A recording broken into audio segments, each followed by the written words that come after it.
I'm here with Anne Laure Jackson. Hello, Anne. Hi, it's great to be here. As ever, it's great to chat about sensory health. How has your week been in Jersey? Have you got some warmer weather now? Oh, yes. I know it probably doesn't look like it. I've still got my scarves on, but to feel the heat is gorgeous. And talk about like a sensory thing and what it does to your mood. And you can tell everybody's got a spring in their step, literally, because it's like, heat, warmth, just a little bit. And the daffodils. Yes, gorgeous. Yes, yesterday we lit the fire in our office, which we have been doing every day since, I don't know, October. And then it got hot. The sun came bursting through the back of the house where my office is here. And all of a sudden, it's like, oh, the fire's too hot. And we're sweating, thinking, we've got coal in the fire. You can't put a coal fire out. So we just shut the vents and hoped it would just, yeah, but it creates some interesting extremes of sensory stuff. Oh, extreme, especially like this time of year when it's so like because I was walking here in the shade, freezing, like having to wrap myself up. As soon as I turn the corner and the sun's there, it's just like, oh my goodness, that is warm. This is like, oh, quite okay, let's open up. It's a hard one to find the balance, and then we've got some individuals who find it so hard already to cope with heat, or to cope with temperature, or to cope with change. The change of what it does to your nervous system that you've got to respond to really, really quickly. That's massively dysregulating for some. It's a hard season for some. It is. Well, let's go there then. Thinking about temperature. I mean, I remember when we were new parents, you have a small baby and you're always thinking for them because they can't help themselves. They're going to wrap themselves accidentally more than they would take a heat off. So you're checking the temperature, you're up through the night. But of course, if you've got a child with sensory health and they can't control the heat, or perhaps heat is something that is a weakness, then that, until they're two losing your sleep thing is actually going to continue, isn't it? Yeah, it does continue, and it's hard, especially for parents who aren't aware of this, and that they start to there can be a real conflict can occur between them starting to battle, and you think you've got an overpowering mum telling you to take your coat off or put your jumper on, and little Johnny's absolutely fine. He's not cold. It might be winter, but he genuinely is not feeling the cold, and he does not get sick from not having all these layers on, because actually for him, his body is processing things at a really nice temperature. Or alternatively, so there can be a real, just a real conflict between what the individual feels and what their caregiver feels. And then just to let folks know that this is a real thing, they genuinely may not be able to feel or interpret the sensations, both for positive and for negative. For some, you will have to intervene, and for others, you'll learn that actually just trust where your individual is at and they'll be fine. In our household, I would say we're all pretty well regulated in terms of sensory health, but I would be a t-shirt man all the year round, including the winter. If I'm going out, okay, maybe I'll stick a coat on. And Stephen, my oldest, would be the same. Nathan, on the other hand, who's only about a year and a half younger than Stephen, he would have jumpers on, slippers, coats, hats, if he could, because he feels the heat differently. Now, he's perfectly sensorily integrated, and yet he feels the temperatures very, very differently. Yeah, yeah. It's like my son said to me yesterday, he says, I couldn't live any further north, Mum. We were looking at where in the world he might choose to live. And it's just like, it's just cold. Like, I just don't want to go. It's like, it's more than my life is worth to live somewhere that's cold, or that I will feel cold. Mm. I remember watching a documentary on hot and cold, and it was this person that explored the hottest places in the world, Sahara Desert kind of thing, and then some of the most freezing temperatures, Siberia, for example. And they said one of the things that they discovered was adapting to colder temperatures is much easier physiologically than adapting to hot temperatures, because there's a sort of an upper temperature beyond which our body cannot assimilate to the heat because you can't cool down enough. Whereas if Mm. it's too cold, you can keep on adding warmth. Yes. Yes. And that is hard. And especially when it comes to summertime, we get the most extreme difficulties and challenges in behavior when it's hot, because it is so hard to work out ways of cooling down the body. Because yeah, we do have a human default position, which if it gets hotter, we are not, we're not going to function well. And, you know, that could be the end of us. So it's like, how can we cool people down? And yeah. make sure that we do that so that their body temperature is genuinely low enough for their physiological function to actually happen. I'm curious about this from a sensory health. I remember reading a long, long time ago about, I suppose, average temperatures in, let's just call it an office. It doesn't matter, school, whatever, but in an office, what's the best average temperature? Because I've seen the thermostat walls. They make geopolitical situations look quite tame. I want it hotter. I want it warmer. I want it colder. And I do remember distinctly working for an office, lots of glass, and all the guys, they were all of us, we were sweating in our shirts. We had to wear ties, blazers outside in the office. It was, we were allowed off as long as there weren't customers in, and we were sweltering, just pouring of sweat, dehydrated constantly. And two of the women there said, "No, it's cold," and they kept on turning the heating up. And what was most frustrating wasn't there was a difference. One of the managers who stood there, sweat literally pouring off his face. "No, it's fine," he said. "I like the heat, so let them turn the temperature up." But what I'm thinking is, I'm actually dehydrated and struggling to hydrate because of the temperature. Wouldn't it be better to have a lower temperature for everybody? The women who are quite happy there in the little blouses, stick a coat on and a hat and let everybody else actually have a chance of not dying today. But is there like a good temperature upon which it actually is best to have your office so people can get cooler or warmer? Yeah, I think that's a great one to know, and I shall go with that. Is one I can go away and Google and think of.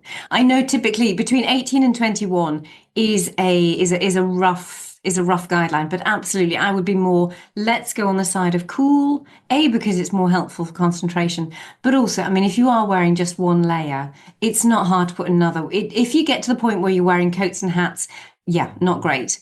We do have an issue there, but you can put one layer on, you can put two layers on, you can put something underneath your blouse, you can put something underneath your skirts, there are ways of layering. And I think it is much better to err on the side of cooler that you can put layers on rather than having it at a higher point, which is most unsettling and not as helpful for the body. Yeah. I'm not sure what the Fahrenheit is because I work in, well, I'm confused. I work in miles and I work in degrees C. So I'm a Mhm. confused generation. But I think the 18 to 20 is about right.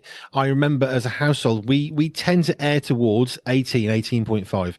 Below that, we start to feel the cold. But generally, our house, we leave the heating on constantly because it's a big old house. If you let it get too cool, then the walls get cold, heating comes on. It actually costs more to heat the house, to heat the rooms and all that. So we kind of have the cooler. And some people have arrived and thought, well, this isn't very warm, is it? It's like, we'll stick a coat on then. We're quite happy, thanks, in our t-shirts. I have blankets in my household just as a thing. So when people come up, because we have a big old Victorian place, and it's like, well, actually, because we used to layering up according to what season we're in and what the day is doing and how things are going. But yeah, when folks come in, because it's too hard to be able to adapt straight away for people, it's just like, well, yeah, we have blankets, so it's hopefully a little bit more cozy than needing to keep your coat on. But again, it's a bit like, I wish that wasn't the case.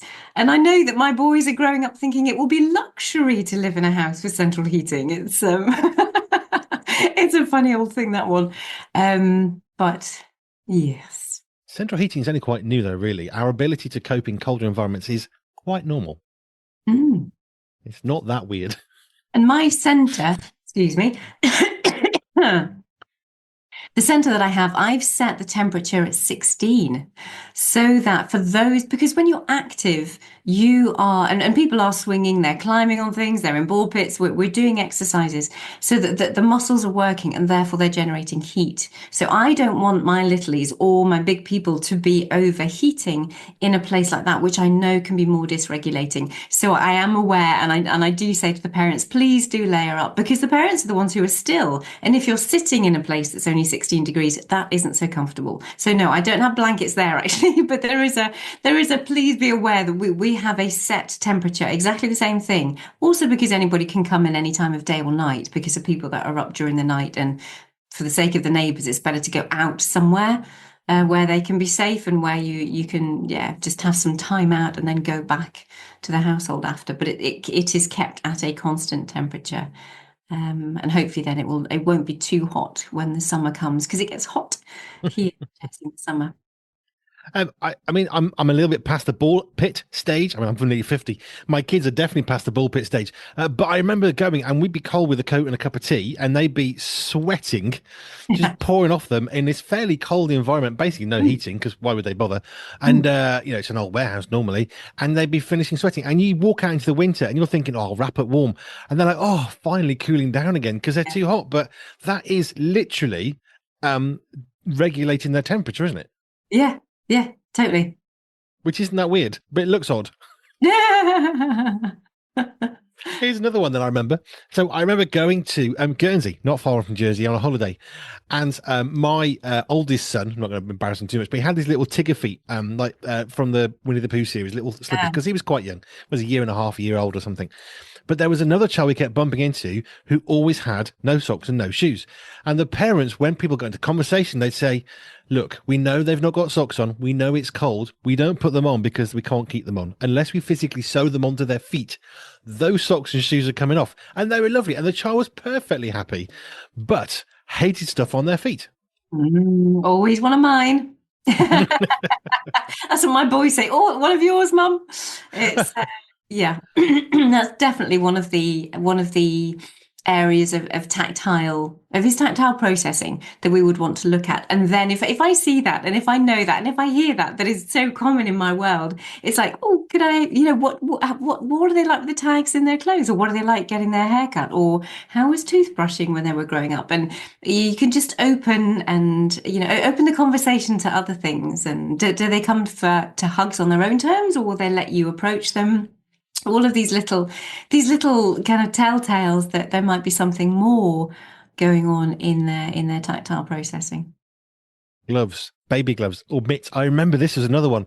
Our boys, I think they came into the world with a degree in removing of items of clothing they don't want. Because I remember that literally weeks old, where's the glove gone? And these are tiny little baby mitts because the nails can be quite sharp and they're often the thing. So we stopped using them because it's like they're going to swallow them, they're going to choke. This is bad. Stop using them. And the midwife says that's really dangerous. They get very cold hands. Yes, I'd rather cold hands, and they're not cold, by the way. I'd rather that than choking, which is a bigger hazard. And they say you must not trim their nails. So I trimmed the nails and I got rid of the mitts. Everything's fine. They're funny, those mitts. It's just like, yeah, my boys, it's like, how can you do that when you have no coordination to do very little else? It's just Except like, how that, can you accept that? Perfectly designed. It's like, yes, in math, glove off. Right, let's get rid of those. So yeah, I took the mitts off them. We didn't use them anymore. Got insured by the midwife, and I said, don't care. I would rather them have slightly cool hands, which they don't have because we keep a check on them. I'll trim the nails. They can't therefore cut themselves because the nails can be quite sharp, and no choking hazard, which to me was more important. And there we have parental choice and parental responsibility. So hats off to you, sir, for your taking the initiative and responsibility of your parenting seriously. Well, you either do what you're told or you use your brain. And the two can coexist, but sometimes your brain has to override. I remember being told by the midwives, my wife was told, you will know better than the midwives and the doctors what your needs are during pregnancy and birth. Make sure you say what you think and feel because you know best because you're the parent. So I just quoted them back at themselves. Well, not from me, but I'm anyway, sure from very Joe. graciously and very kindly, because you Oh, do. very lovely. Yes, I know I was fine. Right. Temperature. We're looking, I didn't expect temperature today, but it is sort of an interesting one. If you see somebody out and about and they are sockless 2-year-old child in the winter, what might be a good way of a concerned citizen saying, did you know your child hasn't got socks on, to the parent that probably, because they're not stupid, already knows? Yes. Well, first off, you probably wouldn't. That would be my first advice. It's just like parents are more than aware. It's like, do they really need somebody else to say? Because they are perfectly, totally aware that this is not the norm. And yes, to have someone else bring it up to them is not maybe not the most helpful. However, I think it would be worth asking more questions if they know, if they've heard, if they've heard me, and that they know that should there be more things that parent brings forth, that they can point them to an area for support. Well, then absolutely do go ahead and ask, and ask if they have, if If you're sitting down there having a conversation, if the conversation happens naturally, that it would be then, are they struggling? Are they struggling with their eating? Because picky eating is another form of that tactile processing. Do they find it difficult to change from one set of clothes into another set of clothes? And so that's that texture side of things. You could go into the whole other temperature things, whether it might be the feel of the socks so they don't keep their socks and shoes on, or is it literally, do they strip off their clothes an awful lot? Is it a temperature thing, or do they think it is a texture thing, and that they might be really fussy about the clothes that they wear? But yes, I would inquire more and ask more curious questions about. That's really interesting, totally non-judgmental, because people feel really keenly, don't they? And any parent feels any sense of any question can be a judgment, and it's very hard. In some ways, you'll never get round it, but at least if you do it as nicely as you possibly can, and saying that actually that there's someone else who's used to coming alongside someone else with those issues, um, can just ease the conversation to start opening up a bit more, and then you'll get the blur. It'll all come out. If someone feels safe with you, that's when they can start really letting you know what's going on, and the struggles that they do have, and the peculiarities of their child too. I suspect one of the things in society that we're seeing now, not just the sensory health awareness, which is increasing. We may not call it sensory health, but we're sort of becoming aware of, okay, that child hasn't got socks on. That's not such an abnormal thing. It's just how they're going to process life. Maybe the child just forgot. Maybe the parent forgot to put socks on because, hey, do you know what? They didn't sleep for the last 4 nights because the kid's been crying with teething. But I think Yeah. it's an interesting point raised that let's not try and diagnose patients unless we're actually a trained professional like Oh, you, oh, goodness. because otherwise we're just touting people to feel worse, and all they're going to do is sort of disappear from society more than engage more with it. And the thing I was thinking was how we have a way of doing things. I mean, I think maybe we've talked about this, but when we first had Stephen and we had Peter later on, the advice on front down or front up in the cot when they're first born, that changed. And the problem is, as good as the advice was, it changed. Maybe it's changed again now. I don't know. But sitting them up in a chair or something, I don't know. But this advice changes. But the thing is, we don't necessarily know it's changed. So by child 3, we said, no, we're fine, thanks. We're going to do what we did for the first 2 because you know what worked for us. Because otherwise, you're just sort of bouncing from new advice and new wisdom, and it's very confusing and an already tired point of life. However, if you've got an experienced parent, perhaps they might be a good source of information to ask rather than tell. Mm. Ask rather than tell. That is a good point. Well, I do try. But I mean, we've been there. I'm sure you have. We've all been there as parents. You can see that person looking at you thinking, yes, I know they've lost a shoe. We lost a Tigger foot. Well, you can see them looking at, why has he got one shoe on? Well, we don't know where the other one is. And we're in the middle of nowhere. And I'm not going to walk into a shop in a park and buy a shoe for my son. It's not going to happen. Yeah. So don't worry about it. But it's too easy to judge, isn't it? Yeah, socks get wet as well. And that's the other thing. It's just like, that's worse. What is worse? Either having a wet sock on or just literally just bearing with the cold. And I think most of us would go with, oh, let's take the wet socks off. Let's take the wet clothes off and let's just be. But yeah, very easy to jump to conclusions. But best to ask the question. What have you done in the last week? I mean, have you had any lovely stories of somebody who not necessarily is at the end of your help, but has sort of got that light bulb of, oh, this is working. We can go this direction, and it actually is going to help my brother, my father, my daughter, whatever. Well, Excuse you. excuse me for coughing. Yeah, it's just like we can start that It's again. fine. They'll never notice. It's okay. Yeah, so I've just got the system is going to lots more parents and teachers and professionals who are having a look and understanding more about sensory issues and starting to assess the people that they know that they work with. And it's been really lovely. I have one mum, and within the last 2 months, she has just absorbed and absorbed and absorbed. She is in every day. She's pulling out the information. She's reading or she's researching. I normally say, look, 15 minutes a week will take you nicely a good place through the system so that you can get that done. And she's only been in 2 months, and like she's pretty much, well, she's nearly finished the whole thing. I mean, she hasn't had time to implement. So that's actually to change all the activities that her child might do during the day, to really analyze and assess what's going on at sleep times, at bedtimes, at handwriting, at homework, at her social, at all of those kind of things. There's lots more time that is needed. But I'm getting all these like feedbacks of like, oh, this is amazing.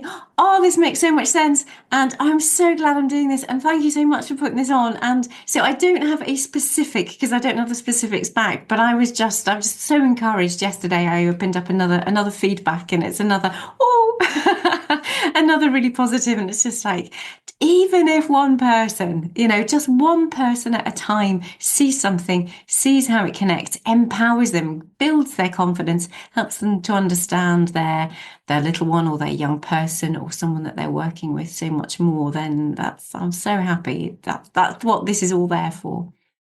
Now, the other day, I don't know if you know this, excuse me, it was National Brain Damage Day. So it's a remembering of people who've had brain damage at some point. But what I really loved when we started doing these conversations, one of the very first questions we had was from a person who was not old, but older, okay, more than 40.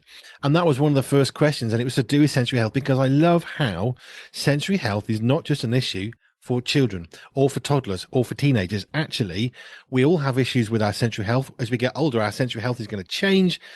We lose taste buds, our ability to taste. We're not getting sick. It's changing over time, and that's okay. So we adapt. But I was just remembering this the other day as we looked at I like national days.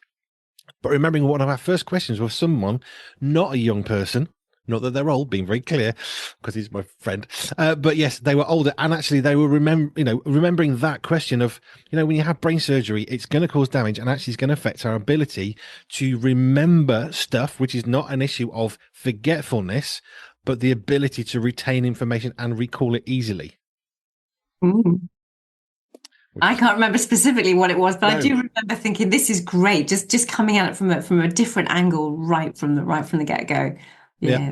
No, I've been reflecting a little bit because we've done more than 50 of these, and I'm loving where we're going. It's brilliant fun. No intention of stopping them, but I've been reflecting on some of the questions we've had over the last, was it year and a half or so?